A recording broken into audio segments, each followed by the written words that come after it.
자, 오늘은 두 번째 시간으로 최대 유산소 섭취량인 VO2 max에 대해서 이야기를 하겠습니다. 자, VO2 max는 1분간 사용할 수 있는 산소의 최대량이죠. 그래서 단위가 밀리리터, 킬로그램, 미니트 이렇게 나오죠. VO2는 산소의 볼륨, 그리고 max는 최대량을 의미하겠죠. 쉽게 얘기하면은 이 사람이 최대한 숨차게 운동할 때 산소를 얼마나 많이 끌어다 쓸 수 있느냐를 이제 숫자로 만든 그런 지표라고 그렇게 보시면 됩니다.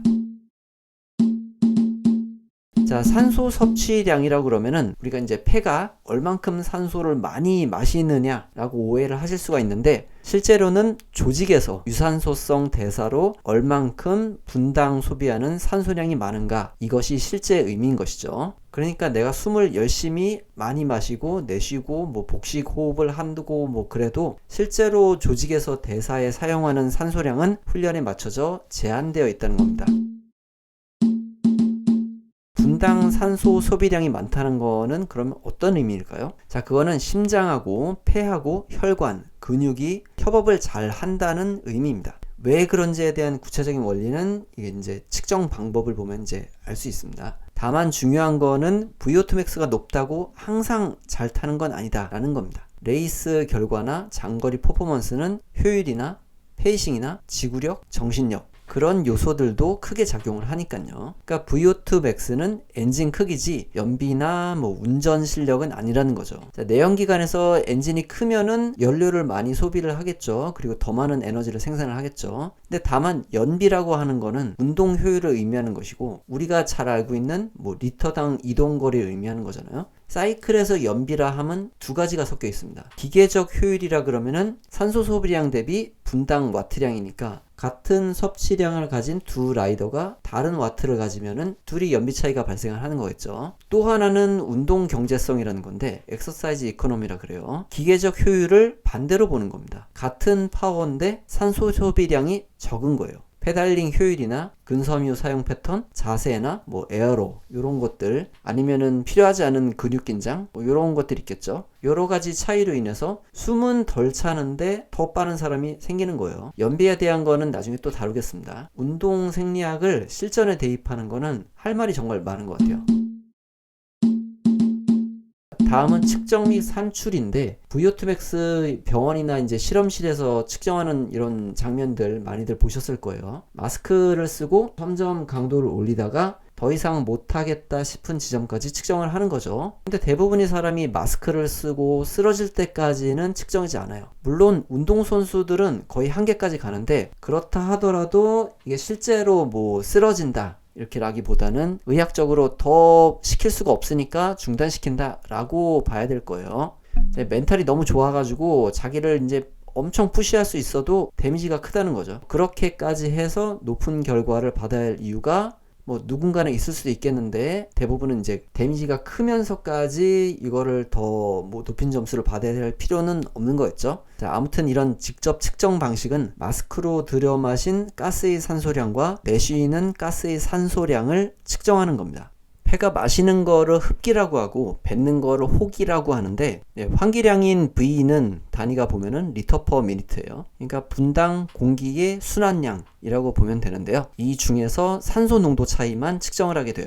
그렇게 하면은 환기량인 V의 흡기와 호기의 산소 농도 차이를 곱해서 분당 VO2, 산소의 볼륨을 구할 수가 있는 거죠.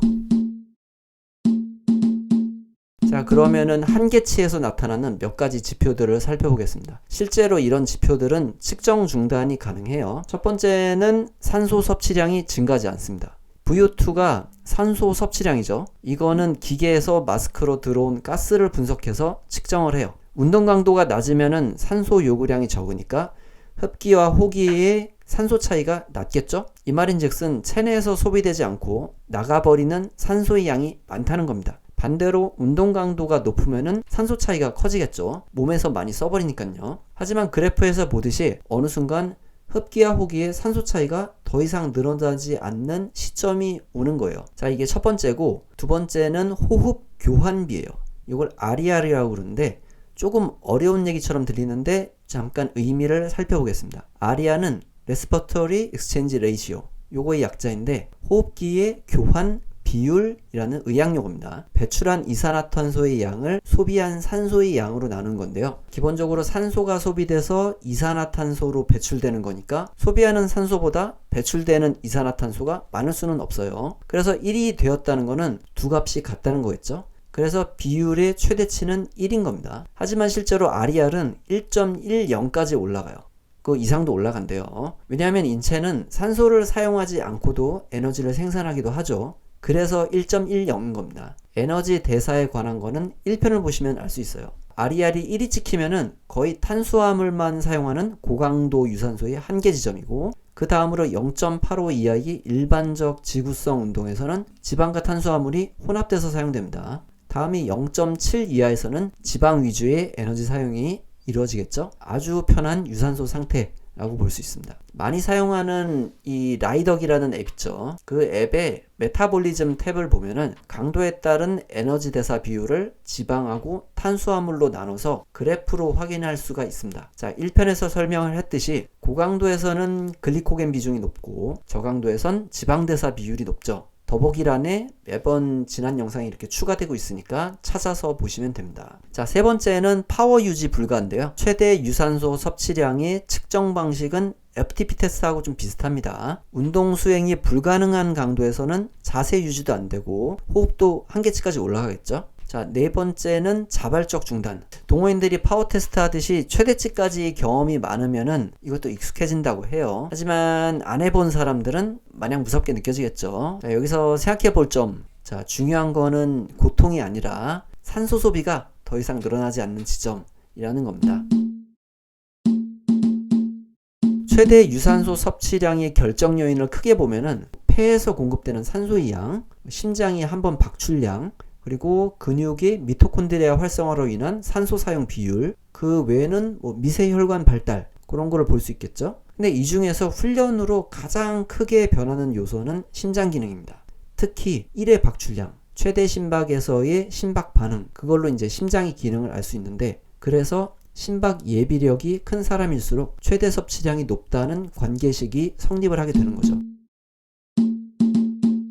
자, 위의 내용으로 이제 최대 유산소 섭취량이 운동기능 향상이라는 지표라는 점을 우린 이해할 수가 있죠. 자, 이것들 중에서 최대 유산소 섭취량이 증가에 가장 큰 기여를 하는 것은 심장의 기능 향상인데요. 유산소 운동은 좌심실의 용적을 증가시킵니다. 그 결과 1회 혈액의 박출량이 증가하게 되는데요. 일반적인 근력 운동식 그런 개념처럼 심장이 근육이 이렇게 강해지는 것보다는 실제로는 심실이 커지고 잘 늘어난다고 그렇게 봐야 됩니다. 먼저 심실의 용적 증가를 살펴보면은 좌심실 내경 증가, 말기 이완기 용적 증가, 프랭크스타린 기전 강화 세 가지가 있는데 말기 이완기 용적은 이 심장이 꽉 피로 찼을 때의 양으로 심장이 힘을 주지 않고 혈액이 가득 이렇게 들어 차 있을 때의 그런 용적입니다. 프랭크스타린 기전은 말기 이완기 용적하고 같이 봐야 되는데요. 심실에 혈액이 이렇게 가득 들어차 있는 만큼 자동으로 강하게 수축한다는 그런 개념이에요.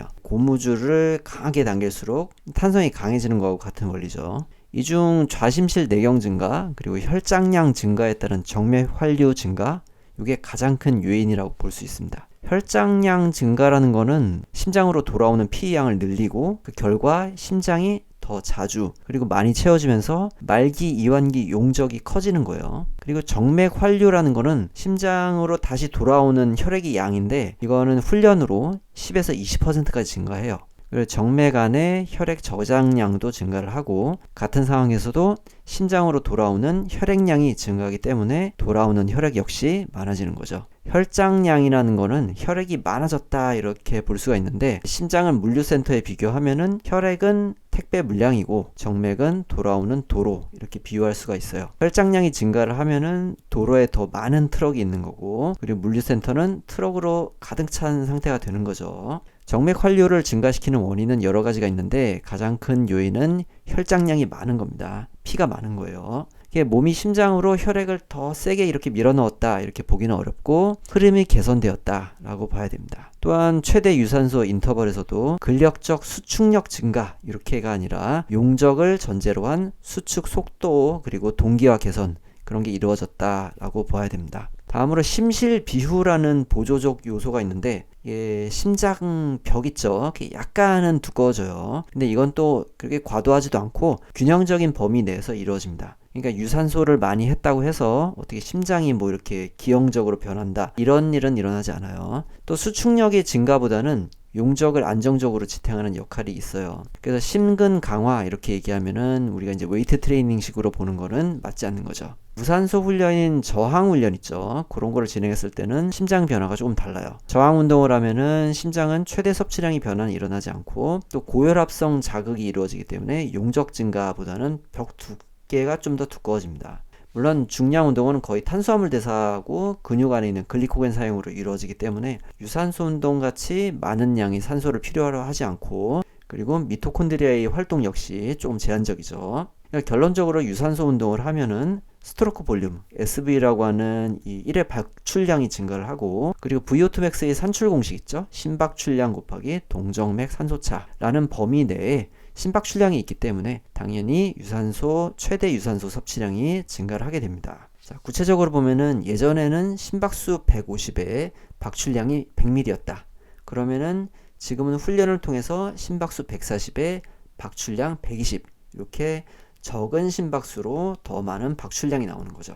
자, 간단하게 정리하면은 심장이 더 많은 혈액을 담아내서 자동으로 강하게 짜내게 된다 라고 볼 수가 있습니다. 자, 심장의 기능에 대해서는 한 번 더 다루겠습니다. 우선 훈련 단계마다 VO2 max 향상에 기여하는 심장 기능의 비율이 좀 달라요. 훈련을 많이 하면 할수록 심장 기능이 개선되는 그 퍼센테이지가 조금씩 달라지는 거죠. VO2 max 향상에 기여하는 게 심장 기능 외에도 뭐 말초 기능이라는 게 있습니다. 자, 그런 거에 대해서 또 다루도록 하겠습니다. 자, 그리고 존2나 아니면 인터벌이 또 심장 기능에 미치는 영향 역시 좀 다르겠죠. 자, 그래서 왜 존2가 심장 용적을 늘리는데 중요한지, 그것도 역시 그때 다시 다루겠습니다. 그리고 뭐 그를 위한 발달 과정들은 뭐 충분한 저강도 베이스 훈련, 그리고 핵심 자극인 고강도 유산소 인터벌, 그리고 뭐 체중 관리, 자세, 운동 효율, 수면, 영양, 회복, 이런 게 있겠습니다. 자, 우리가 상식적으로 아는 부분들이에요, 이거. 잘된 트레이닝을 꿈꾸는 이런 동호인이라면은 이렇게 관심이 가질 수밖에 없는데, 이런 내용들은 조만간 또 한번 다뤄보도록 하겠습니다. 자, 오늘은 최대 유산소 섭취량에 대해서 알아보았는데요. 그 의미하고 측정 방식, 추정 원리, 그리고 이걸 어떻게 발달시키는지 아주 간단하게만 짚어봤습니다. 자, 다음에는 최대 유산소 섭취량이 유전적 요인하고, 이게 또 유전의 한계가 있죠. 예, 그래서 타고나야 되는 부분이 있죠. 그리고 월드 투어 선수들의 측정값, 이런 얘기들을 또 준비해 보겠습니다. 이런 것도 재밌죠. 자덕이 몸에서는 여러 가지 훈련 원리나 지표 해석, 그런 신체적 변화의 과정들에 대해서 알아보는 시간을 갖고 있어요. 제가 궁금했던 것들을 공부하면서 그것들을 여러분하고 나누고 있으니까, 보시면서 궁금한 점들이 댓글로 알려주시면은 제가 이제 자료 찾아보고 공유하도록 하겠습니다. 사실 저도 그렇고 요즘은 AI로 자료 준비가 너무 쉬운 시대예요. 저도 역시 이제 자료 준비를 AI를 통해서 하고 있고, 때문에 어떤 질문을 하느냐를 통해서 좀 유의미하고 동호인들한테 좀 더 실용적인 내용을 담았느냐, 이런 고민들은 사실 단순하게 AI한테 대본 짜줘 이렇게 얘기하는 거하고는 좀 다른 부분이거든요. 그래서 저는 이제 직접 공부하면서 물어보면서 또 고민도 하면서 저도 실제로 훈련을 하고 있죠. 그러면서 대본을 짜고 있다는 점은 좀 알아주시면 감사하겠습니다. 팩트체크적인 부분들은 제가 더보기란에 근거들은 다 써놓을 테니까요. 참고하시면 될 것 같아요. 자, 그러면은 시청해주셔서 감사합니다.